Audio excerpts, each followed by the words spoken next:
It's a curious thought, and it's also a dark one, because we think we've come so far as a society, but really we're just like our ancestors. Only instead of nooses, we use texts, and instead of gunshots, we use verbal assaults. I mean, it does the job. I mean, at least their hands don't get bloodied. Ours do. Even after they got transferred out of my classes and blocked off of my social media accounts, they still would find ways to terrorize me. And I had social anxiety, so I wasn't good with people. Something that did happen was my parents took me to therapy because when I was 8 or 9 years old, I told my mom I wanted to kill myself.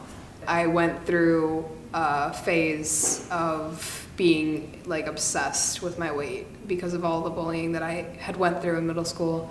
And it's not like I was even heavy in middle school. It was just the fact that people feel the need that they have to have somebody to pick on. I have a joint disorder, so until I started getting issues with that, 6th grade wasn't as bad. It kind of started, and I was on crutches or limp. And people started calling me gimpy and cripple. I got diagnosed on the last day of school with juvenile idiopathic arthritis. When my bullying first started was in 7th grade. I was known as the Antichrist because my father was a Satanist and he was part of the Vice Lords. Some of the rival gang members went to my school and they did not like me, seeing how I was a Vice Lord's son. I ended up with, at the beginning of high school, with a severe eating disorder. I did a lot of binging and purging, and I would go actually whole entire weeks without eating, just drinking water. The 7th grade was the worst year for me. I was on crutches for 3 months, and I was just in constant pain. No matter what I did, it just hurt to move and to walk, and my body felt like it would shut down, and I would miss class.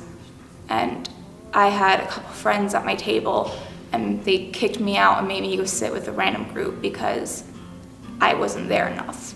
People around the school started calling me cripple and gimpy regularly, and it kind of started affecting me. I kind of played along with it. I was just like, yeah, fun nickname, but physically painful and emotionally painful for me, and people made a joke out of it. So I was stabbed. I was stabbed right here and right there. That took a toll on me. No one liked me. I was going through a lot of things. My life has not been the greatest, and the people in my life have not always been the greatest. In fact, my friends, who I thought were my best friends, actually bullied me too. They ostracized me, and they joined into the chant of calling me the Antichrist son.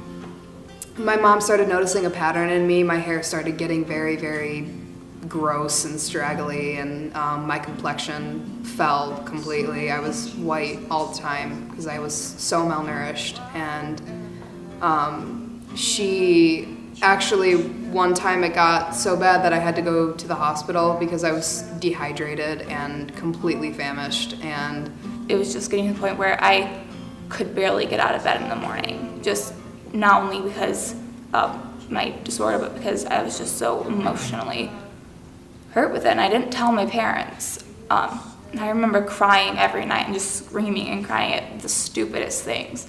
Slowly started figuring out that it didn't matter, but it still hurt what those people said, but I realized that I could get over it and that it didn't actually affect me.